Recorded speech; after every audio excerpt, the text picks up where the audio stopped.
নির্বাচন বানচাল করতে বিভ্রান্তিকর বক্তব্য দেওয়া হচ্ছে, ধর্মীয় চেতনার নামে রাজনীতি করছেন অনেকে, অভিযোগ বিএনপির।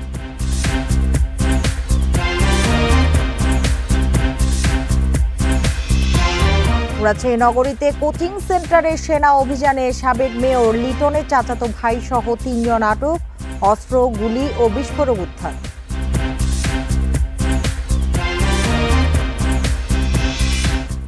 দেড় মাস ধরে চালের উচ্চ মূল্য, সিন্ডিকেটে দৌরাত্ম্য দেখছেন খাদ্য সচিব। শুল্ক জটিলতায় বন্দরে পড়ে আছে আমদানি করা চাল।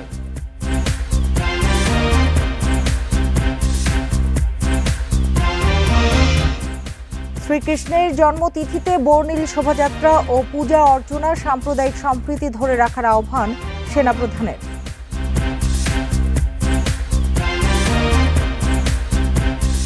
আমন্ত্রণ, বিরতিহীন রাত ৯টায় বাংলাদেশে আপনাদের সঙ্গে আছি আমি সুমনা সিমি।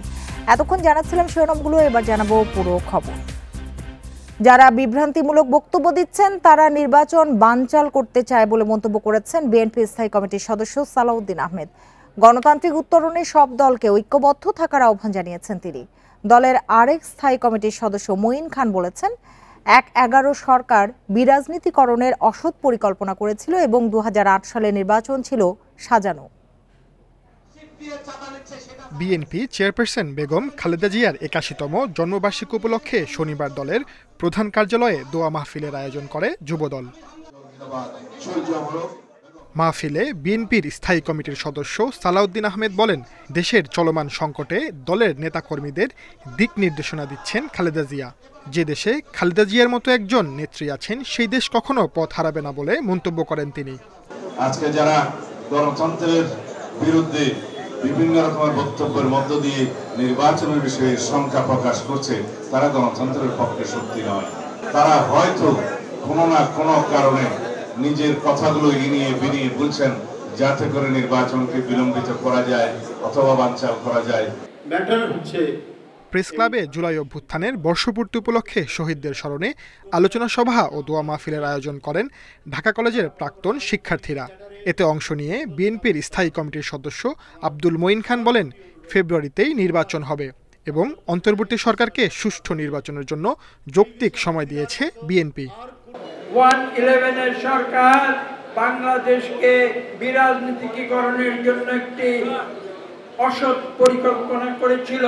আমি বলতে বাধ্য হচ্ছি যে সেই ২০০৮ সালের নির্বাচনও কিন্তু সুষ্ঠু নিরপেক্ষ ছিল না, সেটি ছিল পরিকল্পিতভাবে একটি সাজানো নির্বাচন। একই অনুষ্ঠানে বিএনপির সিনিয়র যুগ্ম মহাসচিব রুহুল কবির রিজভী বলেন, অনেক উপদেষ্টার নামে বিভিন্ন অভিযোগ পাওয়া যাচ্ছে, যা শেখ হাসিনার দুর্নীতিরই পুনরাবৃত্তি।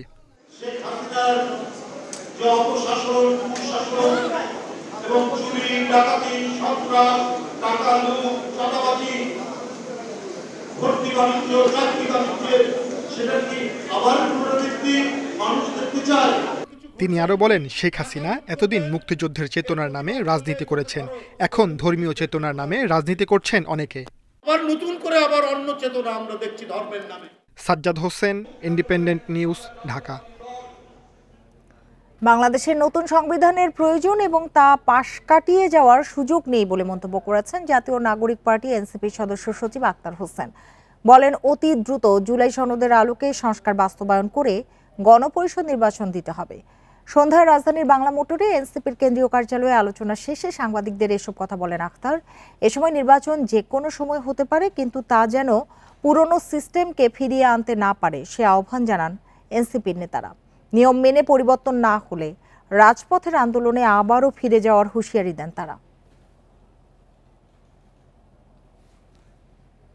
অবিলম্বে জুলাই সনদের আইনি ভিত্তি দিয়ে লিগাল ফ্রেমওয়ার্ক অর্ডার এলএফও করে তার ভিত্তিতেই গণপরিষদ নির্বাচন আয়োজন করে বাংলাদেশের দীর্ঘদিনের মানুষের যে সংগ্রামগুলো আছে সেই সংগ্রামগুলোতে ইতিবাচক ধারা যুক্ত করতে, বাংলাদেশের গণতন্ত্রের পুনর্বঞ্চায়ন সম্পূর্ণ করতে আপনাদের সকলের কাছে আমরা উদাত্ত আহ্বান রাখতে চাই।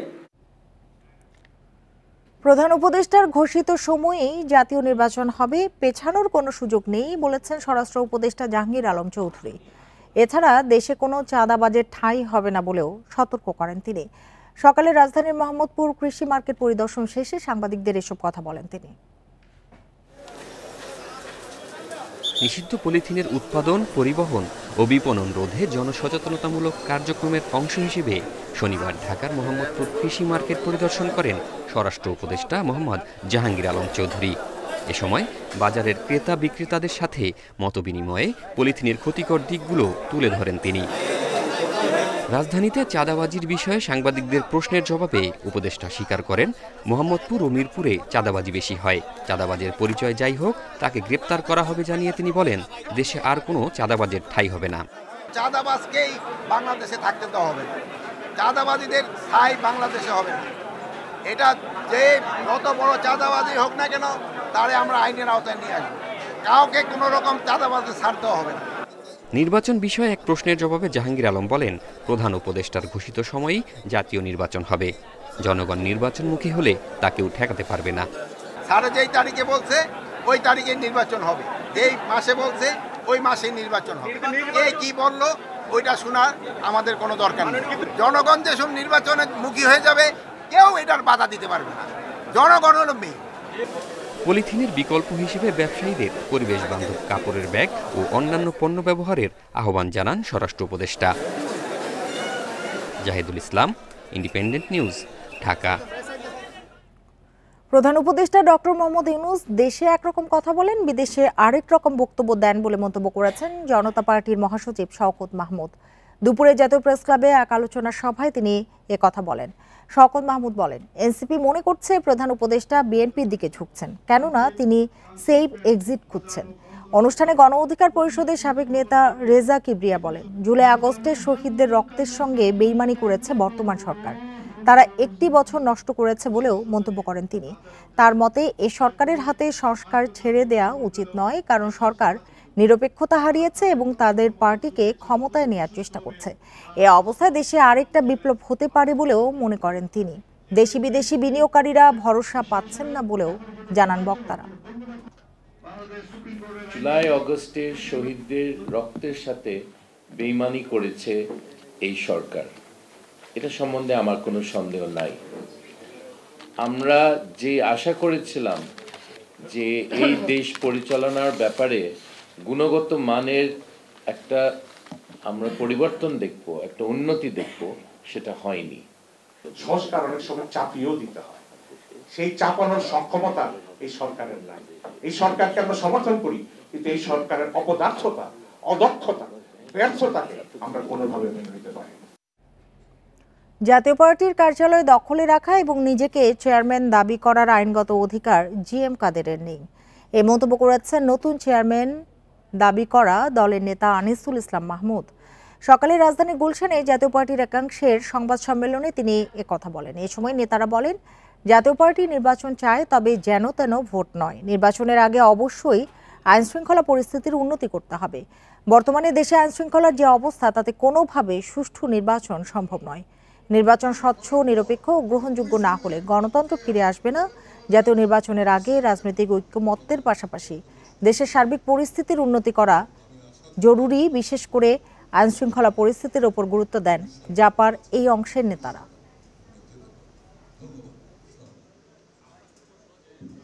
জিএম কাদের সাহেব যদি এখন জাতীয় পার্টি হিসেবে দাবি করেন, সেই অধিকার তার নাই। তিনি এমনি জাতীয় পার্টির সদস্য, কিন্তু চেয়ারম্যান নাই, বা তার দলের যিনি মহাসচিব দাবি করবেন তাদের কোনো আইনের ভাষায় লুক স্ট্যান্ডি নাই।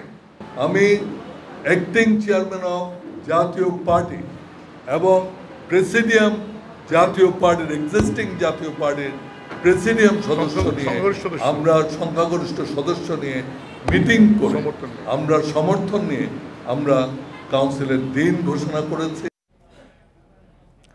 চিকিৎসকদের অসহযোগিতা ও অতিরিক্ত টেস্টের মানসিকতা স্বাস্থ্যসেবার মান ক্ষুণ্ণ করছে বলে মন্তব্য করেছেন আইন উপদেষ্টা। আর প্রধান উপদেষ্টার বিশেষ সহকারী অধ্যাপক সায়েদুর রহমান বলেন, বিশেষজ্ঞদের মতের ভিত্তিতে আন্তর্জাতিক সেবা নিশ্চিত করাই হবে মূল লক্ষ্য। সকালে রাজধানীর মিন্টো রোডে এক অনুষ্ঠানে এসব কথা বলেন তারা। আমাদের উপদেষ্টা মহোদয় আছেন, বেসরকারি হাসপাতাল ও ক্লিনিক মালিকদের সংগঠনের কার্যনির্বাহী কমিটির অভিষেক অনুষ্ঠান স্বাস্থ্য খাতের নানা সংকট তুলে ধরেন অ্যাসোসিয়েশনের সদস্যরা। এই অর্গানাইজেশনকে একটা জায়গায় পৌঁছানোর জন্য আপনাদের সময়সীমার মধ্যে ইনশাল্লাহ হেল্প করবেন। আমরা ইনশাল্লাহ বাংলাদেশের মানুষকে প্রাইভেট সেক্টর থেকে আমাদের হাইয়েস্ট প্রোভাইড করার যা ফেসিলিটিস দরকার আমরা ইনশাল্লাহ দেব। আমাদের অনেক যারা আছেন তারা অনেক সময় মানহীন প্রতিষ্ঠান তৈরি করেছেন, তাদেরকেও আমরা সতর্ক করে দিতে চাই, তাদেরকেও মান উন্নতি করতে হবে। এ সময় প্রধান উপদেষ্টার বিশেষ সহকারী বলেন, জনবল নিয়োগে মেধা, দক্ষতা ও যোগ্যতাতে প্রাধান্য দিতে হবে, বাড়াতে হবে সেবার মান। এখানে একটি সীমানা আছে, অবশ্যই মুনাফার জন্য স্বাস্থ্য খাত, অমুনাফার জন্য স্বাস্থ্য খাত এবং সেবার জন্য স্বাস্থ্য খাত, এই তিনটি খাতের মধ্যে একটি যথাযথ সমন্বয় আসলে বাংলাদেশকে একটি জাতীয় স্বাস্থ্য খাতের দিকে এগিয়ে নিয়ে যেতে পারে। অনুষ্ঠানে আইন উপদেষ্টা বলেন, দেশে স্বাস্থ্যসেবার মান না বাড়ায় বিদেশে যাচ্ছেন অনেকে। ব্যবসা নয়, হাসপাতাল মালিকদের সেবার মানসিকতা তৈরির তাগিদ দেন তিনি। ভারতে ব্যাংককে এমন মানুষও চিকিৎসা নিতে যায় যে জীবনে ঢাকা শহরেও আসে নাই, ত্যক্ত বিরক্ত হয়ে অনন্য পায় হয়ে যায়। বন্ধ করেন তাদেরকে, তাদের যাওয়াটা বন্ধ করেন। এখানে সেবা দিলে কখনোই মানুষ বিদেশে যাবে না, কোনো কারণই নাই, প্রশ্নই আসে না, যাবে না।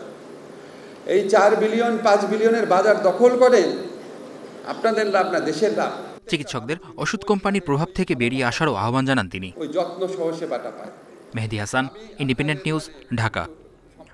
রাজধানীর ধানমন্ডির 32 নম্বরে ফুল দিতে গিয়ে গণপিটুনির শিকার হওয়ার পর গ্রেপ্তার রিকশাচালক মোহাম্মদ আজিজুর রহমানকে হত্যা চেষ্টা মামলায় কারাগারে পাঠিয়েছে আদালত। শনিবার ঢাকার মেট্রোপলিটন ম্যাজিস্ট্রেট ইশরাত জেনিফার জেরিনের আদালত শুনানি শেষে এ আদেশ দেয়। মামলার তদন্ত কর্মকর্তা ধানমন্ডি থানার উপপরিদর্শক মোহাম্মদ তৌহিদুর রহমান আসামিকে কারাগারে রাখার আবেদন করেন। এদিকে আসামি পক্ষের আইনজীবী ফারজানা ইয়াসমিন রাখি জামিন আবেদন করেছেন। শুনানি শেষে বিচারক জামিন নামঞ্জুর করে কারাগারে পাঠানোর আদেশ দেন। 15ই আগস্ট শেখ মুজিবুর রহমানের শাহাদাত বার্ষিকীতে ধানমন্ডির 32 নম্বরে ফুল দিতে গিয়ে গণপিটুনির শিকার হন রিকশা চালক আজিজুর রহমান। পরে তাকে গ্রেপ্তার করে পুলিশ। নিয়ন্ত্রণে আসছে না চালের বাজার, প্রায় 1.5 মাস ধরে উচ্চ মূল্যে স্থির হয়ে আছে। খাদ্য সচিব বললেন, চালের সংকট নেই, তবে বাজারে ঝড় বৃষ্টির কিছুটা প্রভাব রয়েছে। এছাড়া ব্যবসায়ী সিন্ডিকেটে দৌরাত্ম্য রয়েছে বলেও মন্তব্য করেন তিনি। এদিকে শুল্ক জটিলতায় আমদানি করা চাল আটকে রয়েছে হিলি স্থলবন্দরে। মোটা চালের কেজি 60 টাকার বেশি, মাঝারি মানের চাল 65 থেকে 70 টাকা, সরু চালের দাম 80 টাকার উপরে, কিছু ব্র্যান্ডের চাল প্রায় 100 টাকা। টিসিবির হিসাবে চালের দাম গত বছরের একই সময়ের চেয়ে 14% বেশি। করে আমরা মনে করি 10,000 টাকার খরচ হয়ে আরো বেশি, এই টাকাটা পাবো। বলতেছে ধান নাই, তো ধান আছে, যখন বাজারটা তারা দাম বাড়া তখন মালটা বাজারে চলে, ক্রাইসিস দেখায় মালে প্রতি বছর চাউলের 200 টাকা করে বৃদ্ধি করে দিতেছে। এদিকে হিলি স্থলবন্দরে কয়েকদিন ধরে আটকে আছে ভারতীয় চাল। আমদানি শুল্ক কমানো হলেও কাস্টম সার্ভারে আপডেট না হওয়ায় জটিলতা দেখা দিয়েছে। সার্ভারে যে শুল্ক কমানোর যে একটা সার্ভারে যে দিবে আর কি, এই শুল্ক রেটটা না দেওয়ার কারণে পণ্য কিন্তু খালাস হচ্ছে না, আর এই খালাস না হওয়ার কারণে এই সব পণ্য কিন্তু বাজার করা যাচ্ছে না। চালের দাম বাড়ার জন্য বৈরী আবহাওয়া ও ব্যবসায়ী সিন্ডিকেটকে দায়ী করছেন খাদ্য সচিব। জানান 10 আগস্ট থেকে টিসিবির মাধ্যমে খোলা বাজারে চাল বিক্রি শুরু হয়েছে। শুরু খাদ্যবান্ধব কর্মসূচিও, যেখানে 55 লাখ পরিবার 6 মাস ধরে 15 টাকা কেজি দরে চাল কিনতে পারবে। সাপ্লাই চেইনে কিছু ডিসরাপশন থাকার কারণে দামটা বাড়ে। এট দ্য সেম টাইম আমি অস্বীকার করবো না যে এই সাথে আপনার আমাদের যেটা মিলার আছে বা যারা ব্যবসা আছে তাদের একটা যোগসাজশ থাকে। আমরা এটা কমব্যাট করার জন্য, এটা মোকাবেলা করার জন্য 17 আগস্ট থেকে 55 লক্ষ পরিবারকে 6 মাসের জন্য, নেক্সট 6 মান্থসের জন্য আমরা 15 কেজি করে আমরা দিব, চাল দিব। খাদ্য মন্ত্রণালয়ের তথ্য মতে সরকারি গুদামে চালের মজুদ 20 লাখ টন। এর বেশিরভাগই সরবরাহ হবে ওএমএস ও খাদ্যবান্ধব কর্মসূচিতে। Shahid Ahmed, independent News, Dhaka. বিদেশি ফুটবলার ছাড়া প্রাক মৌসুম প্রস্তুতি শুরু করলো লিগ চ্যাম্পিয়ন মোহামেডান। জাতীয় অনূর্ধ্ব 23 দলের কারণে নেই আরও বেশ কজন ফুটবলার, তারপরও লিগ শিরোপা ধরে রাখার ব্যাপারে আত্মবিশ্বাসী মোহামেডান। দিয়াবাতেকে মিস করলেও বাস্তবতা মেনে এগোতে চায় সাদা কালোরা। প্রথম প্রিমিয়ার লিগ জয়ের 3 মাস হতে চললেও এখনও যেন উদযাপনের রেশ শেষ হয় না। শুরু হতে যাচ্ছে আরও একটা মৌসুম, প্রস্তুতি শুরু মোহামেডানের। প্রথম দিনের অনুশীলনে হাজির সমর্থক গোষ্ঠী, মিষ্টি ফুল দিয়ে শুভেচ্ছা জানালেন সবাইকে, মনে করিয়ে দিলেন যেখানে শেষ সেখান থেকেই শুরু করতে হবে। লিগের বর্তমান চ্যাম্পিয়ন মোহামেডান, কিন্তু পরিস্থিতি খুব একটা পরিবর্তন হয়নি। নিজেদের কোনো মাঠ না থাকায় সেই পল্টন আউটারেই করতে হচ্ছে অনুশীলন। তবে নতুন মৌসুম নিয়েও স্বপ্নবাজ ফুটবলাররা। মোহামেডান মানে চ্যাম্পিয়ন, একটা ঐতিহ্য। তো আমরা চাইবো এবছরও এর ভিন্নতা নাই, আমরা চাইবো সবসময় চ্যাম্পিয়ন হিসেবে খেলতে। মোহামেডান নামে একটা ভার আছে, ঐতিহ্য সবাই জানে।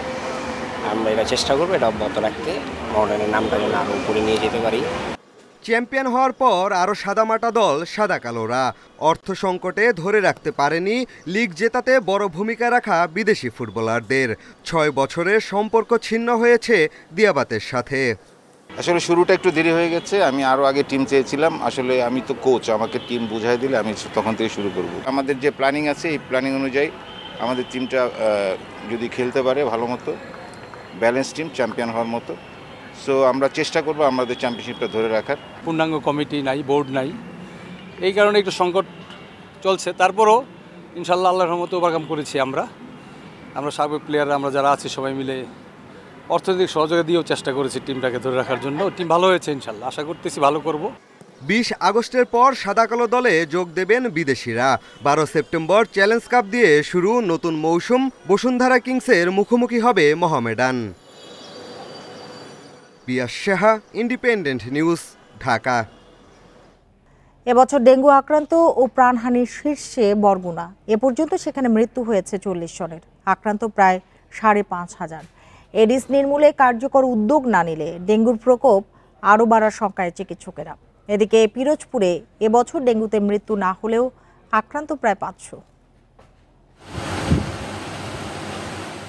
মায়ের ছবির পাশে শুয়ে 2 বছরের শিশু ইয়ানা কখনো মায়ের ছবিতে খাবার তুলে দিচ্ছে। ডেঙ্গুতে আক্রান্ত হয়ে 26 জুন 250 শয্যা হাসপাতালে মারা যান ইয়ানার মা।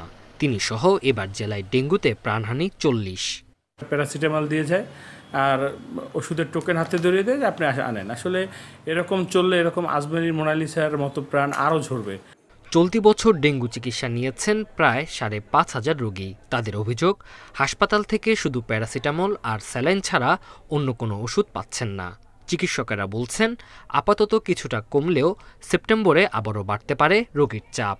কালকে আসার পর থেকে এই পর্যন্ত শুধু একটা স্যালাইন পাইছি আর কটা প্যারাসিটামল পাইছি। বৃষ্টির সাথে তো ডেঙ্গুর একটা সম্পর্ক আছে, তো সেই হিসাবে আমরা সতর্ক, বাড়তে পারে। তবে লাস্ট 10-15 দিনের ট্রেন্ড অনুযায়ী পেশেন্ট কমে গেছে।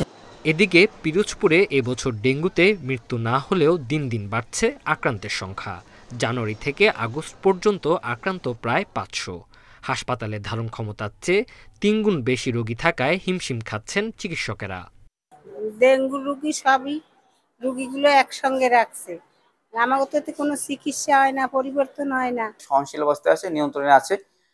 তো সেই হিসাবে আমাদের এখানে কোনো মহামারী আকার ধারণ করে নাই। সেই হিসাবে আমরা আমাদের নিজস্বভাবে ব্যবস্থাপনে আমরা আমাদের রোগীদের সেবা দিয়ে যাচ্ছি। ডেঙ্গুর প্রকোপ বৃদ্ধির ঝুঁকি থাকলেও মশা নিধনে তেমন কোনো উদ্যোগ নেয়নি কর্তৃপক্ষ, অভিযোগ স্থানীয়দের। Tanzil Hasnat, independent news. City কর্পোরেশনের লোকবল কম, তাই স্বেচ্ছাসেবীদের দিয়ে বিভিন্ন ওয়ার্ডে আবর্জনা পরিষ্কার করতে চান ঢাকা উত্তরের প্রশাসক। রাজধানীর উত্তরায় ময়লা কুড়ানোর ব্যতিক্রমী এক প্রতিযোগিতায় এই কথা বলেন তিনি। এই আয়োজন থেকে বাছাই একটি দল যাবে জাপানে স্পেগমি বিশ্বকাপে। এক ভিন্নধর্মী আয়োজন। আবর্জনা সরিয়ে নগর পরিচ্ছন্নের কাজে নেমেছেন বিভিন্ন পর্যায়ের শিক্ষার্থীরা। রাজধানীর উত্তরার 18 নম্বর সেক্টরের সড়কগুলো থেকে ময়লা কুড়িয়ে আনেন এই স্বেচ্ছাসেবীরা। স্পেগমি কোয়ালিফায়ারে সবচেয়ে বেশি নাম্বার যে দল পাবে তারা সুযোগ পাবে জাপানে যাওয়ার। অংশ নেবে পরিচ্ছন্নতা বিষয়ক ভিন্নধর্মী আয়োজন স্পেগমি বিশ্বকাপে। আমাদের মূল লক্ষ্য ছিল পরিবেশটাকে পাল্টানো। আমাদের দেশের পরিবেশ আপনারা জানেন কতটা ভয়াবহ বিপর্যয়ের মুখে যাচ্ছি আমরা। তো আমরা চেষ্টা করছিলাম শুরু থেকেই আমাদের পরিবেশটাকে কীভাবে সচেতনতা বাড়ানো যায়। ঢাকাকে ক্লিন সিটি করার জন্য এই স্বেচ্ছাসেবীরা ভূমিকা রাখতে পারে বলে মনে করছেন উত্তর সিটির প্রশাসক মোহাম্মদ এজাজ। জানান, কর্পোরেশনের জনবলের ঘাটতি আছে, যা তাদের মাধ্যমে পূরণের আশা তার। সিটি কর্পোরেশনের যে জনবল, সিটি কর্পোরেশনের পুরো যে সার্ভিস আমরা দিই তার 10% জনবল দিয়ে আমরা এই পুরো 100% সার্ভিস দিই। তো এই ক্ষেত্রে আমাদের একটি বড় ঘাটতি আছে। ঢাকাটা পরিষ্কার পরিচ্ছন্ন হওয়ার ক্ষেত্রে কিছু কম্পিটিশন করা যাবে, একই সাথে সাথে মানুষ সচেতন হবে। সুতরাং আমরা স্কুল, কলেজ এবং বিশ্ববিদ্যালয় এবং স্থানীয় লোকজনদেরকে নিয়ে আমরা এই ধরনের কম্পিটিশন আমরা আমাদের প্রত্যেকটি ওয়ার্ডে করতে চাই। 2023 সালে প্রথমবারের মতো অনুষ্ঠিত হয় স্পেগুমি বিশ্বকাপ। বন ইবনে কামাল, ইন্ডিপেন্ডেন্ট নিউজ, ঢাকা। শ্রীকৃষ্ণের জন্মতিথিতে রাজধানীতে বের হয় বর্ণিল শোভাযাত্রা। মানবজাতির কল্যাণে প্রার্থনা করেন সনাতন ধর্মাবলম্বীরা। শোভাযাত্রা উদ্বোধন করে সাম্প্রদায়িক সম্প্রীতি বজায় রাখার আহ্বান জানান সেনাপ্রধান। এছাড়া মন্দিরে মন্দিরে ছিল পূজা অর্চনার আয়োজন। ভক্তদের মাঝে বিতরণ করা হয় প্রসাদ। শান্তিপ্রিয় মানুষের অধিকার প্রতিষ্ঠার লক্ষ্যে কংসের কারাগারে জন্ম নেন শ্রীকৃষ্ণ। করেন শিষ্টের পালন ও দুষ্টের দমন। জন্মাষ্টমী উপলক্ষে ঢাকেশ্বরী মন্দিরে পূজা অর্চনা, প্রসাদ বিতরণ ও ধর্মীয় আলোচনার আয়োজন করা হয়।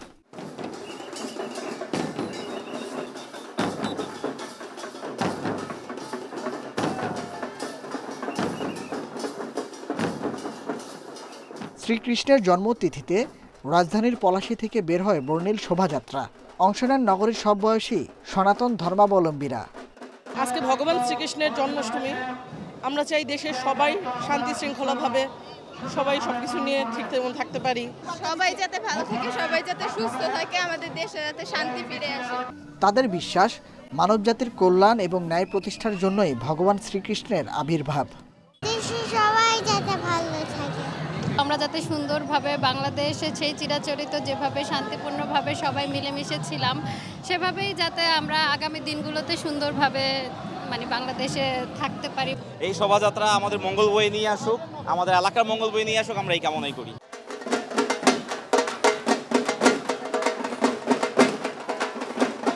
শোভাযাত্রার উদ্বোধনী অনুষ্ঠানে যোগ দেন সেনা, নৌ ও বিমান বাহিনীর প্রধান। সম্প্রীতি বজায় রাখার আহ্বান জানান সেনার প্রধান জেনারেল ওয়াকারুজ্জামান। সবার সমান অধিকার এই দেশের উপরে আছে এবং সেভাবেই আমরা আমাদের সামনের সোনালী দিনগুলো দেখতে চাই।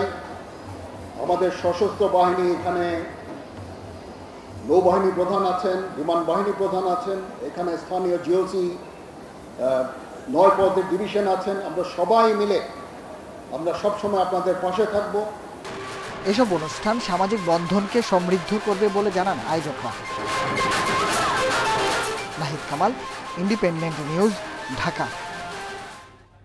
এদিকে সারা দেশে শ্রীকৃষ্ণের জন্মাষ্টমীর বর্ণাঢ্য শোভাযাত্রা সহ নানা আয়োজনে সামিল হয়েছেন সনাতন ধর্মাবলম্বীরা। সকালে চট্টগ্রাম নগরীর আন্দরকিল্লা থেকে বের হয় শোভাযাত্রা। এ সময় ধর্মবর্ণ নির্বিশেষে সাম্প্রদায়িক সম্প্রীতিতে দেশ গড়ে তোলার প্রত্যয় ব্যক্ত করেন পুণ্যার্থীরা। বরিশাল নগরীর লাইন রোডে জাতীয় সঙ্গীত ও আলোচনা সভার মধ্য দিয়ে শুরু হয় অনুষ্ঠান।